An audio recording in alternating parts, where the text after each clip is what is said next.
లేకపోతే మినరల్స్ కావచ్చు, అవి కూడా చాలా విలువైనవి. కానీ దేశం అలాగే ప్రపంచంలో ఉన్న జనాభాకి ప్రపోర్షనేట్గా చూసుకుంటే భూమి అందుబాటు తక్కువలో ఉంటుంది కాబట్టి ఆ భూమి ధరలు ఆకాశాన్ని అంటుతూ ఉంటాయి. ఎందుకంటే భూమి పెరగదు కదా.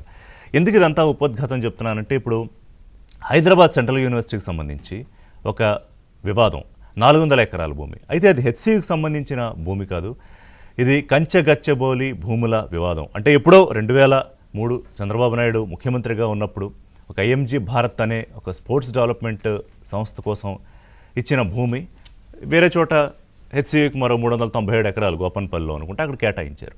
ఆ తర్వాత రాజశేఖర రెడ్డి వచ్చాక దాన్ని రద్దు చేశారు. ఆ స్పోర్ట్స్ కాంప్లెక్స్ ప్రారంభం కాకపోవడం ఈ కోర్టులో దాదాపు 20 ఏళ్ల పాటు నడిచిన తర్వాత ప్రభుత్వానికి మళ్ళీ తాజాగా ఆధీనంలోకి వచ్చింది. ఇప్పుడు ఆ భూముల వేలం ప్రక్రియకు సంబంధించి రేవంత్ రెడ్డి సర్కారు ఒక ప్రణాళిక ప్రతిపాదనతో ముందుకు వచ్చిన వెంటనే ఈ వ్యవహారం స్టార్ట్ అయింది. ముఖ్యంగా రాజకీయ ప్రత్యర్థులుగా ఉన్న, ప్రతిపక్షాలుగా ఉన్న బీఆర్ఎస్ కానివ్వండి, బీజేపీ కానివ్వండి, భూముల వ్యవహారంలో ఒక ఆందోళన ప్రధానమైన కారణం అవ్వడం, దాని మీద విద్యార్థులు స్పందించడం, అన్నిటికన్నా ముఖ్యంగా నిన్న ముఖ్యమంత్రి అధికారులతోనూ మంత్రులతోనూ భేటీలో ఈ వ్యవహారానికి సంబంధించి ఒక ఇంపార్టెంట్ అప్డేట్ బయటకు వచ్చింది. ఏంటంటే ఈ ఏఐ జనరేటివ్ వీడియోస్ ఇప్పుడు మొత్తం ప్రపంచాన్ని దాదాపుగా నడిపిస్తున్న ఏఐకి సంబంధించి ఏదన్నా చేయొచ్చు. ఇక్కడ నేను కూర్చున్న వాడిని ఇక్కడ లేనట్టు చేయొచ్చు, లేకపోతే ఇక్కడ లేని వాళ్ళని ఉన్నట్టు కూడా క్రియేట్ చేయొచ్చు. దాన్ని ఏఆర్ విఆర్ టెక్నాలజీ అంటారు. ఏఐ దానికి అనుసంధానిస్తే ప్రపంచంలో ఏదన్నా సాధ్యమే.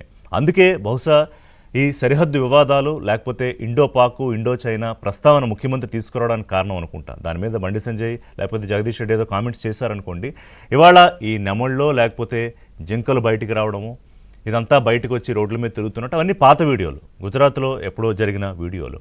దీన్ని రియాలిటీని కూడా చెక్ చేసుకోవాలి సెలబ్రిటీలో, లేకపోతే ఎవరైతే పర్యావరణ ప్రేమికులు ఉన్నారో ఒకసారి రియాలిటీ చెక్ చేసుకుని వీటిని పోస్ట్ చేస్తే వాళ్ళకు కూడా కొంత సమంజసంగా ఉంటుంది. తర్వాత కొంత ఎంబ్రేస్మెంట్ తగ్గుతుంది. ఎవరైతే ఒక జర్నలిస్ట్ పోస్ట్ చేశారో దాని తర్వాత డిలీట్ చేసేశారు.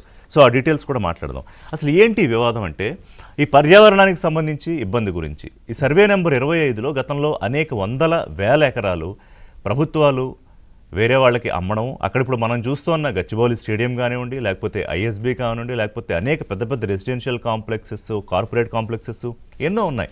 మరి ఆవేళ అక్కడ నరికేసిన చెట్లు లేకపోతే బయోడైవర్సిటీకి సంబంధించి వివాదం రాలేదా, లేకపోతే పెద్దగా పట్టించుకోలేదా అనే చర్చ ఇప్పుడు నెటిజన్లు గట్టిగా చేస్తున్నారు. అంటే ఒక వర్టికల్గా ఒక డివిజన్ కనిపిస్తోంది.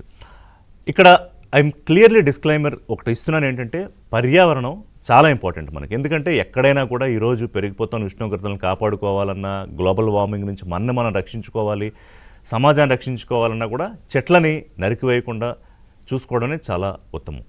అదే సందర్భంలో అదే టైంలో మరి అభివృద్ధి జరగాలంటే ఇప్పుడు గత ప్రభుత్వాలు ఎట్టి పరిస్థితుల్లోనూ దీన్ని జరగనివ్వము, ఒకవేళ ఈ భూమిని వేలం వేసి అమ్మినా మళ్ళీ మేము వచ్చాక తీసేసుకుంటామని ఇటు కేటీఆర్ కానివ్వండి, ఇటు బీజేపీ కానీ అంటున్నారు. అసలు సాధ్యం అవుతుందా?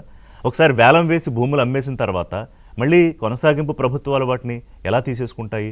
సో ఈ మొత్తం ఇష్యూని హ్యాండిల్ చేయడంలో కొంత రేవంత్ సర్కారు ఇంకా పగడ్బందీగా ప్రణాళికాత్మకంగా ముందుకు వెళ్ళుంటే ఈరోజు ఇంత వివాదం జరిగి ఉండేది కాదా? ఈ ప్రతిపక్షాల ట్రాప్లో విద్యార్థులు పడి ఉండేవాళ్ళు కాదా? గోటితో పోయేదాన్ని గొడ్డల దాకా తెచ్చుకున్నారా? అలాగే పర్యావరణము లేకపోతే బయోడైవర్సిటీ విషయంలో మరింత జాగ్రత్తగా వ్యవహరించాల్సి ఉండేదా? ఇది ఇవాళ మీనాక్షి నటరాజన్ వచ్చి దీని మీద సమీక్షలు జరిపి అభిప్రాయ సేకరణ తీసుకునేదాకా ఎందుకు వచ్చింది? కోర్టు సుమోటోగా తీసుకుని మళ్ళీ ఆదేశాలు వచ్చే వరకు అక్కడ ఏ కార్యక్రమాలు చేయొద్దని చెప్పడం వెనకాల ప్రభుత్వం వ్యవహరించిన తీరు మీద వస్తున్న విమర్శలకు సంబంధించి కూడా మాట్లాడదాం. అసలు ఈ భూమి మీద యజమాన్య హక్కులు ఉన్నది ప్రభుత్వానికి అనేది మాత్రం స్పష్టం. అలాగే కొంతమంది నేను చూస్తున్నాను ఇంటర్నెట్లో చూస్తూ ఉంటే కనుక ఎక్కడెక్కడో బ్లాక్స్గా ఉండి ఎక్కడో విసిరి పాడేసినట్టు దీని అంతటిని వేరే ఇంకో చోటకి షిఫ్ట్ చేయొచ్చేమో.